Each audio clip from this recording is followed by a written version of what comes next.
Hello everyone, welcome back to my channel all time রান্নাঘরে আপনাদের স্বাগত। আশা করি সবাই ভালো আছেন এবং সুস্থ আছেন। তো চলুন আজ আমি আপনাদের করে দেখাবো একটি সুন্দর ডেজার্ট আইটেম। সেটি হলো দুধ, সাবুদানা এবং ফল দিয়ে। এটি দেখতে যতটাই লোভনীয়, খেতে কিন্তু ততটাই সুস্বাদু। এটি বাচ্চারা এবং বড়রা সবাই খুবই পছন্দ করবে এবং অল্প উপকরণ দিয়েই বানানো যায়। হাতের কাছে আপনাদের যা কিছু ফল থাকবে সেটা দিয়েই বানিয়ে নিতে পারবেন। তো এটার জন্য প্রথমে একটা কড়াইয়ে পর্যাপ্ত পরিমাণে জল দিয়ে দিলাম এবং জলটা যখন ফুটতে শুরু করলো তখন আমি এখানে 1 কাপ পরিমাণ সাবুদানা অ্যাড করলাম। আপনারা এখানে সাবুদানাটি বাড়িয়ে কমিয়ে নিতে পারেন, সেক্ষেত্রে জলটাও বাড়িয়ে কমিয়ে নেবেন।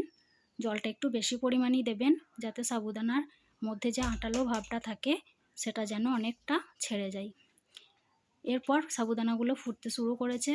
সাবুদানাগুলো প্রায় 90% মতো আপনারা সেদ্ধ করে নেবেন, মানে হালকা একটু ভিতরে সাদা ভাব থাকবে এবং জলটা যখন স্বচ্ছ হয়ে যাবে তখন বুঝতে পারবেন সাবুদানাগুলো সেদ্ধ হয়ে গেছে। দেখুন বন্ধুরা, আমার সাবুদানাগুলো ভালোভাবে সেদ্ধ হয়ে গেছে। এখন আমি একটি জায়গার ছাঁকনির মধ্যে নামিয়ে নেব এবং পরিষ্কার জল দিয়ে ধুয়ে নেব। ধুয়ে নিলে আঁটালো ভাবটা ছেড়ে যাবে। আপনারাও ভালোভাবে ঠান্ডা জল দিয়ে ধুয়ে নেবেন। দেখুন বন্ধুরা, আমি ধুয়ে নিয়েছি। এরপর সাবুদানাগুলোর মধ্যে একটু আঁঠালো ভাব নেই এবং এইভাবে ছেড়ে গেছে আঁঠালো ভাবটা এবং পরিষ্কার স্বচ্ছ হয়ে গেছে। তো এরপর একটা কড়াইয়ের মধ্যে 500 পরিমাণ দুধ নিয়ে নিয়েছিলাম। সেই দুধটা হালকা গরম হলে এখানে একটা বাটির মধ্যে পাউডার দুধ রেখেছিলাম, সেই দুধের মধ্যে 1 চামচ তরল দুধ অ্যাড করলাম। অ্যাড করার পর দুধটা ভালোভাবে গুলে নেবেন। গোলা হয়ে গেলে কড়াইয়ে দুধের মধ্যে এই দুধটা দিয়ে দেবেন এবং এখানে দুধটা বেশি পরিমাণে ঘন করার কোনো দরকারই নেই। এখানে 2-4টে বলক উঠে এলে এবং দুধের কাঁচা গন্ধটা চলে গেলেই বুঝতে পারবেন দুধটা সেদ্ধ হয়ে গেছে। তো এখানে দুধটা ফুটতে শুরু করেছে। এখানে আমি 4 চামচ চিনি দিয়ে দিলাম। চিনিটা আপনাদের পরিমাণ মতো দেবেন, তবে বেশি মিষ্টি দেবেন না। বেশি মিষ্টি দিলে খেতে একবারেই ভালো লাগবে না। তারপর চিনি দেওয়া হয়ে গেলে 2-3 বার বলক তুলে নেবেন।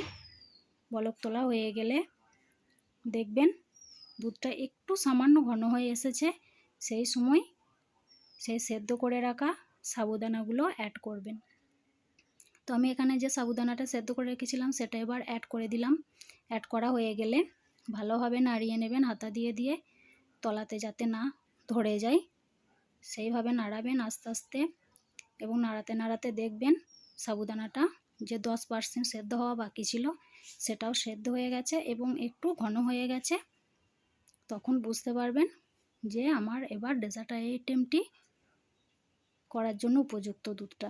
সেই সময় নামিয়ে নেবেন। এই দেখুন বন্ধুরা, আমি এবার নামিয়ে নেব। এইভাবে আপনারাও সেদ্ধ করে নেবেন, খুব ঘন করবেন না, তাহলে আঠালো হয়ে যাবে একদম, তখন আর খেতে একবারেই ভালো লাগবে না।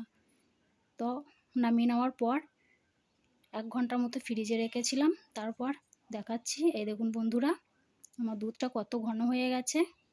তারপর এখানে একটা আম টুকরো করে রেখেছিলাম, সেই আমের টুকরোগুলো দিয়ে দিলাম এবং কিছুটা খেজুর ছিল সেই খেজুরগুলো দিয়ে দিলাম এবং কিছুটা আঙুর ছিল সেই আঙুরগুলো দিয়ে দিলাম। আপনাদের হাতের কাছে যা যা ফল থাকবে তাই ফল দিয়ে আপনারা বানিয়ে নিতে পারবেন। এই ফলগুলোই যে অ্যাড করতে হবে তা কিন্তু না। তো বন্ধুরা, আমার ডেজার্ট আইটেমটি তৈরি হয়ে গেছে।